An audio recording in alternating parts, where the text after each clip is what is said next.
WVTC Radio Detroit. You can find us on Facebook, YouTube, X, and our website, www.wvtcdetroit.com, or download our WVTC app from the Play Store for Android users and the App Store for iPhone users.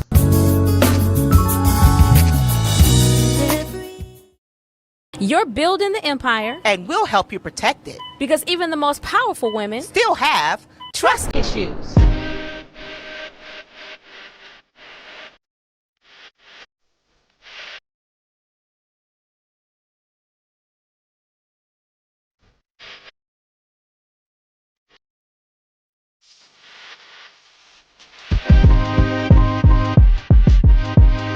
Hello, hey, and welcome to Trust Issues.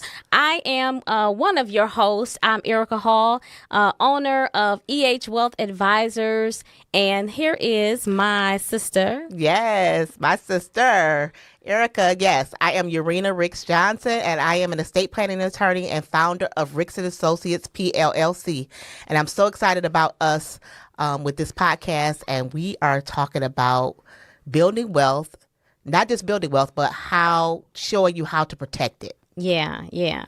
So we thought we'd come from this angle of, people sometimes have what we consider maybe some trust issues. Just because lack of knowledge, whatever it may be, I think it's a perfect name. So this is the podcast where money meets mindset. Yes. It's for where, power, whatever power you want to accumulate or protect. We want to talk about that on today. And here's the thing. I'm coming from a financial perspective, and Urena's coming from the legal perspective. So I think we'll have most of the gamut covered. Today's episode is so near and dear and special to us because, listen, before we got started, we were sitting around talking with some of our girlfriends. Yes. And just, talking about the podcast and talking about what are some of the issues that people have. And someone shared some really good stories. Then it reminded me of some of the things or issues I've had with clients. So let's get right into it. We had some people share some stories. So you mind if I read one of the stories? Let's read it. Let's get to it. Okay, I got to put these glasses on. Okay. All right. So this says, it's called Bought a House with My Boyfriend and We Broke Up. What do I do? Me and my boyfriend dated for 5 years, and about 3 years ago, we bought a house together. We broke up about 6 months ago, and still live together like roommates. Girl, we have always paid for everything 50-50. Now I just want to get away from him. I want out. I don't know what to do anymore. I need help. Please, someone point me in the right direction. She says we're both under the mortgage and everything, right? Not married, no kids. He has his stuff and I have mine. She said they live in Texas. Somehow I know for a fact he's not going to want to let go of the house, but I want my share, and I don't want to do anything.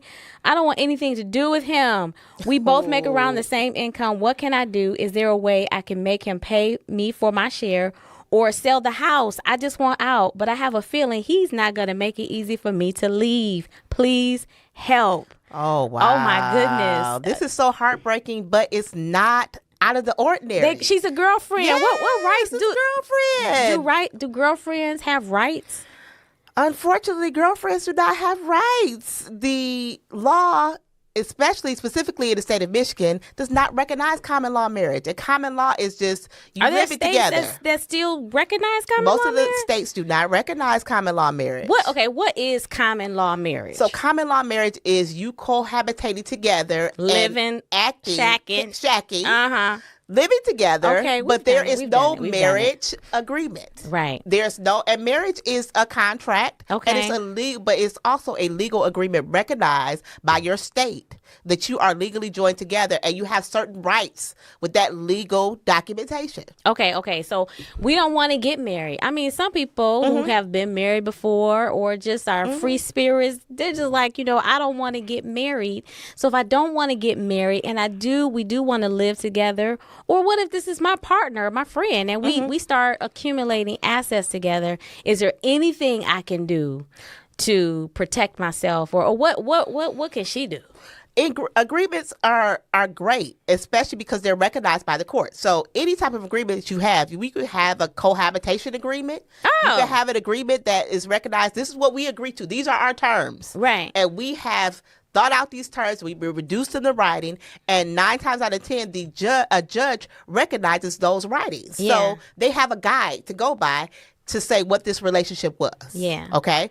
The unfortunate thing with this particular letter is the fact that there is a mortgage and there is agreement that is 50-50. Yeah, they got assets. It's 50-50, which means that it's going to be really hard to force a sale. You can't really sell the property or do anything without the consent of the other party. Yeah. So really, she has to get the consent in order to do that. So and that's an unfortunate situation that they've accumulated these things. But if it is sold, she doesn't have to worry about her not getting that 50% though. Yeah, yeah. She can still get that 50%. But he has to kind of cooperate. But because she said, I got a feeling that he's not going to, you know, and speaking of this topic, it reminds me of a client that I once had who she was with her boyfriend, her man, for almost 20 years. Wow. And maybe around year 14, 15, he started getting sick. They were an older couple. He started getting sick. They lived together. They lived in this house, beautiful home. And about maybe 4 or 5 years after he got sick, he passed away. Wow. And do you know, his adult children served her a 30-day eviction notice. She had 30 days to get out of that house, and she had no recourse, nothing. That's not uncommon, and that's unfortunate. I see it all the time, and you know, I'm a practicing estate planning attorney, and I see it all the time. And my advice to my clients is it's better to have these documents and not need them. Yeah. And need them and you don't have them. Yeah, I think it's prudent, it's responsible. It is. You know, being a financial advisor, I'm looking at it from the perspective of, did he at least have a life insurance policy where you're the beneficiary on the, so he did have a policy where she was the beneficiary on the policy. It wasn't anything too significant where she could pretty much start over, without, it probably would have been something that would have helped her if she was able to continue to stay in the home. But they never had the conversation, or if they had the conversation, they never moved forward with making sure the property was secure so that she could remain there. Even if those were his wishes, it wasn't written down. Yes. She wasn't on the deed.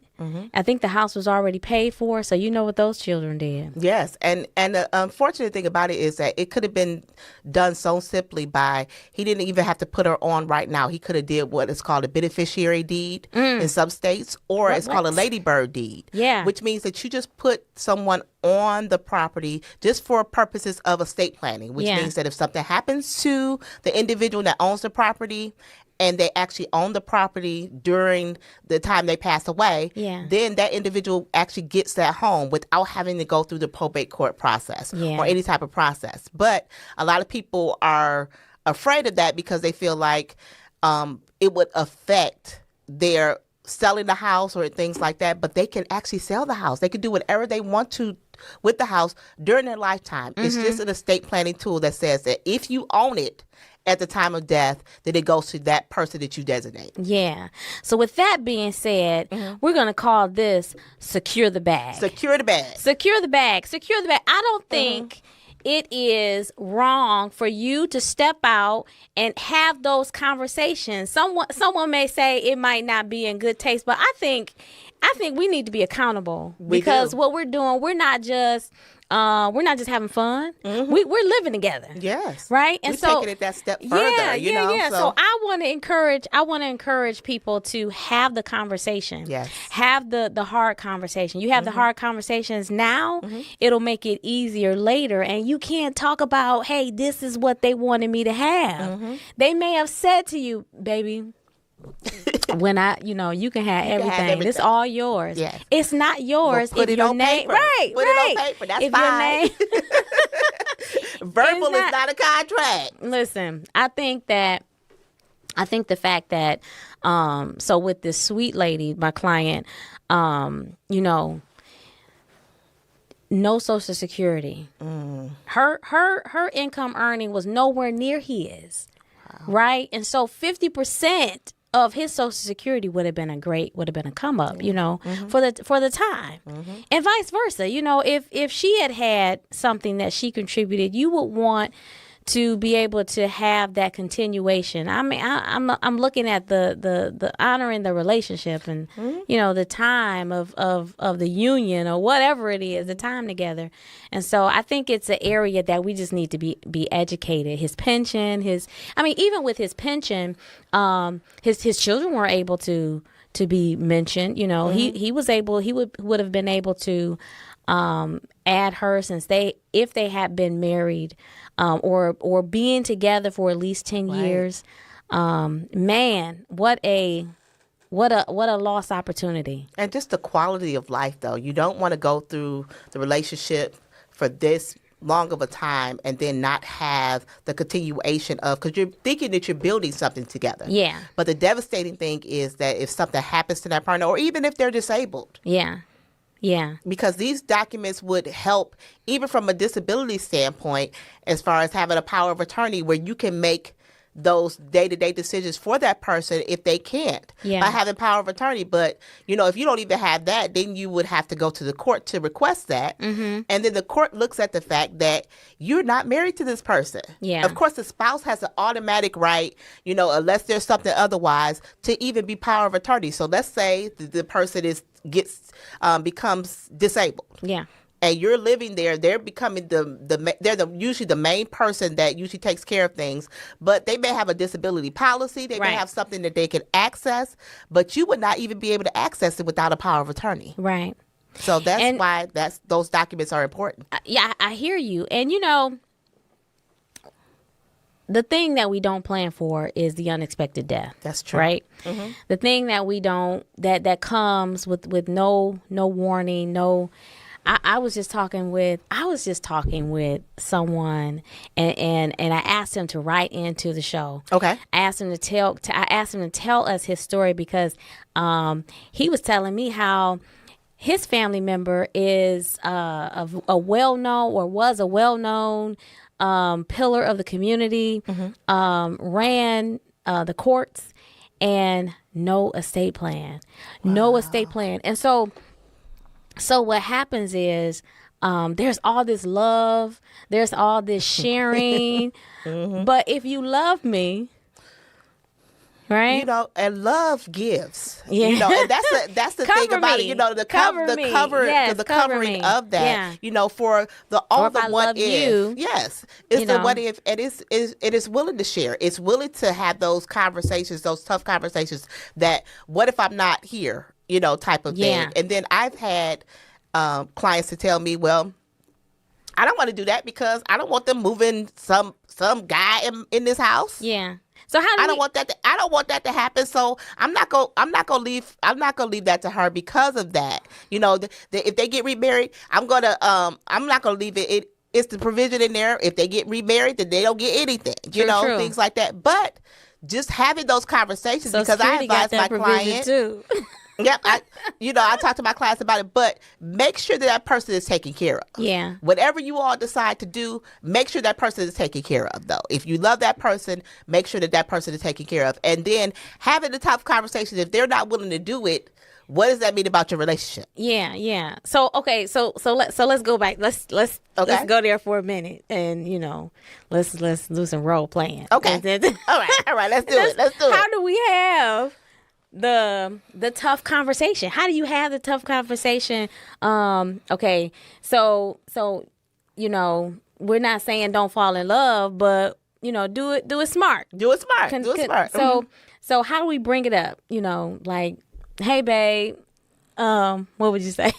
I would say, hey, I wanted to just have a conversation with you about some things. I know we've been doing things together, and I really am loving our time together and loving the fact that we are able to move forward in the future. You feel like we have a future? Yeah. Yeah. Yeah, I mean, so I think that as as we look toward the future, I think we need to look at some things that we need to make sure that's taken care of. Yeah. Concerning the future. Oh my If goodness. you feel like we have a future, I think that we're I'm building in something agreement. together. I'm in agreement that Yeah. we have a future. Yeah. So I think I need you to help me to make sure that our future is secure. Yeah. Yeah. Yeah. Okay. What You if know? he and what if, he or she they don't want to talk about it. They want to keep that part of their life private. That's usually what I hear. Yeah. Especially I have people come in to, for financial planning, and they say, I'm married, or I got a significant other, but just focus on my stuff. Okay. Right? Okay. Just focus on my stuff. Some people are still just, they're private. They don't want to share their information, and sometimes that's to the detriment. You don't realize the work you put on people you leave behind.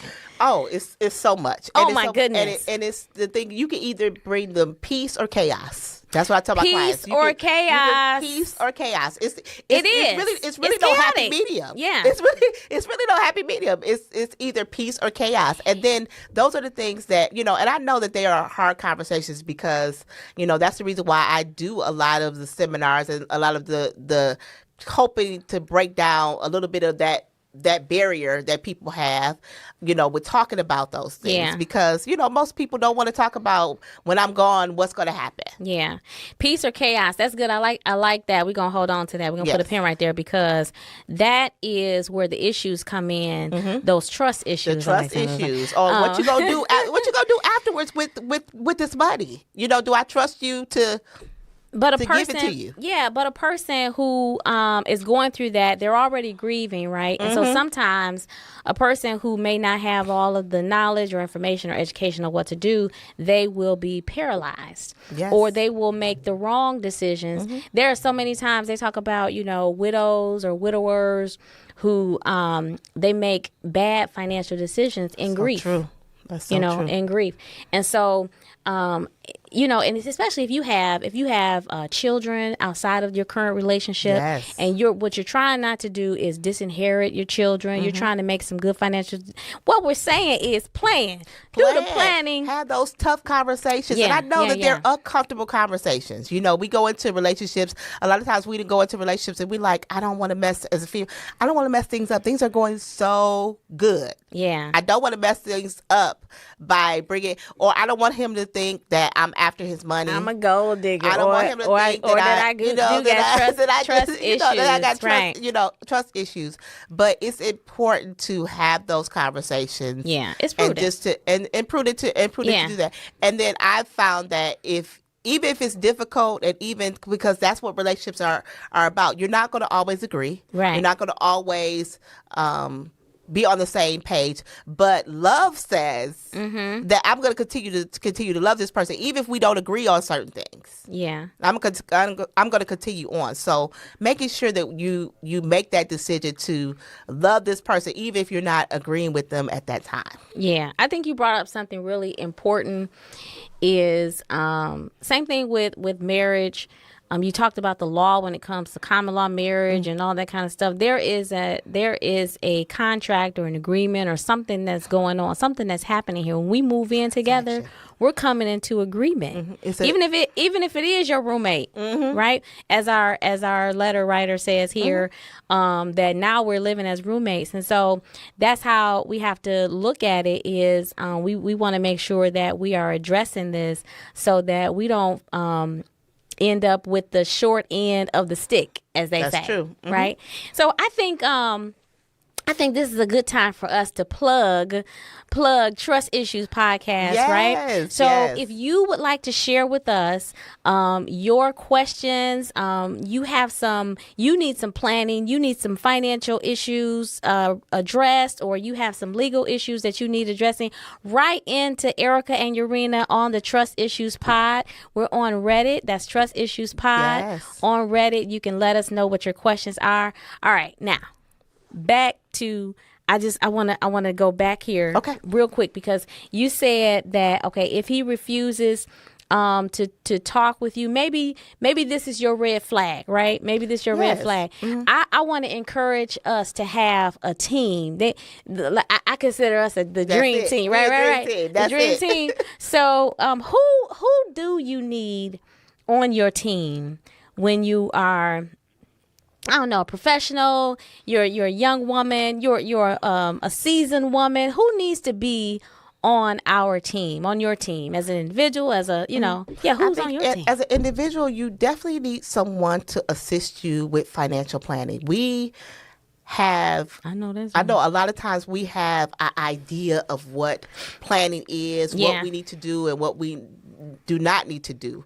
But as much information as we have, having someone on your team that's able to tell you the truth. Yeah. And able to look at you and tell you that you can really trust me with what you have. And I'm going to try to help you to make the best decisions concerning your finances. Yeah. You always need somebody on your team with that. And that's why you are so invaluable. Amen. Look, I'm going to go to the word for that. I'm going to go gospel for this. Let's go. You need a fiduciary. You need an advocate, who can speak on your behalf, and that goes not only in your finances, but also, where the worst place to show up without some help is in the courtroom. True. Matter of fact, the judge knows that you are not equipped to represent yourself. Even the road it took for you to get here, you need a professional in your corner. Who am I going to call? You're going to call Urena Ricks and Associates, right? Yes. So you definitely want to have your financial team, your financial person on your team, your attorney on your team, your accountant, your real estate person. And so here on the Trust Issues Podcast, throughout our shows, we're going to be bringing to you not only the latest and greatest information on topics, but some of the best professionals who are representing the industry, so that they can bring you the real information and real cases of what people are going through and how we help them navigate the terrain, right? Yes, and it's always good to have trusted professionals around you. Yeah. And we know with our recommendations, when we give those recommendations about referrals and things of that nature, our clients trust our referrals. Yeah, they do. Because people do business with people they know and trust. That's for real. And so we know that sometimes over the years we have developed in our lives trust issues. Yeah. And we're hoping, even with our podcast, to help to bring some clarity and to help you or help individuals with their trust issues, whether it's in business, in finance, in the law. If we can provide those avenues to help with those trust issues, because we all got trust issues. I know. Yes. So for those who are in long-term relationships, what's your takeaway today? To get something in writing. Yeah. Try to come to some type of an agreement and to get those documents in writing, and make sure that you and your significant other have an estate plan. All right. Have a plan. Have a document. All right. So have you been a forever girlfriend, a forever girl, or do you know someone who is going through this right now? Share this episode. Yes, share this podcast with them. We want to hear from you. We want to address your trust issues. All right. So don't just secure the bag, secure yourself. Right. Yes. All right. So secure your team. Secure your team. I know that's right. Get you a good, build your team. So this is Erica Hall with Erica Hall Wealth Advisors, and this is attorney Urena Ricks Johnson with Ricks and Associates, and this is the Trust Issues Podcast, and we are just here to help you overcome those trust issues.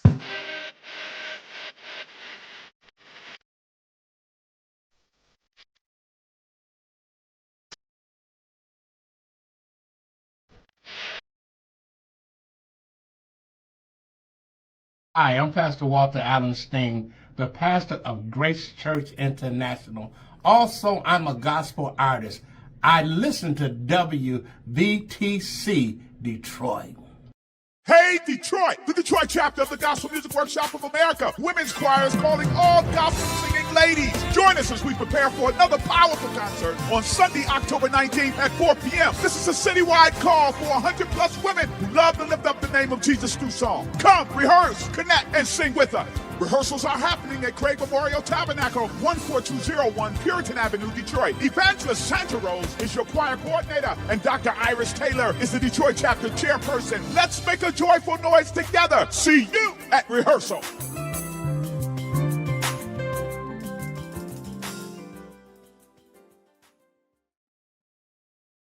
Listen, I'm here at Elmar's Furs. I need you to understand, if you can't get in the store, you can always shop online.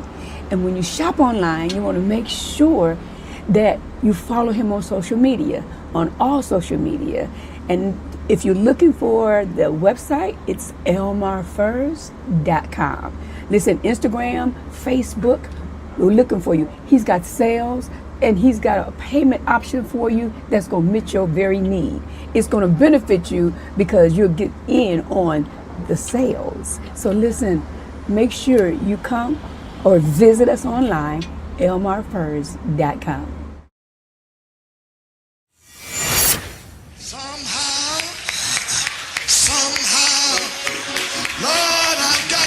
Detroit, the birthplace of soul, the heartbeat of gospel music. But our gospel music legacy is at risk of fading into obscurity. The Detroit Gospel Music Legacy Foundation is on a mission to preserve our history, to ensure that the voices of our pastors, the harmonies of our choirs, quartets, and soloists live on for generations to come. But we can't do it alone. We need your help. If you have Detroit church archives, obituaries, concert souvenir booklets, gospel LPs, radio shows, cassettes, or sheet music, don't let them vanish. We'll digitize and preserve these treasures at no cost to you, and we'll return them to you, keeping our promise to honor our history. Reach out to us at DetroitGospelMusicLegacy@gmail.com and start your donation process. Together, let's ensure that the soul of Detroit lives on. Donate your gently used items to the Detroit Gospel Music Legacy Foundation today.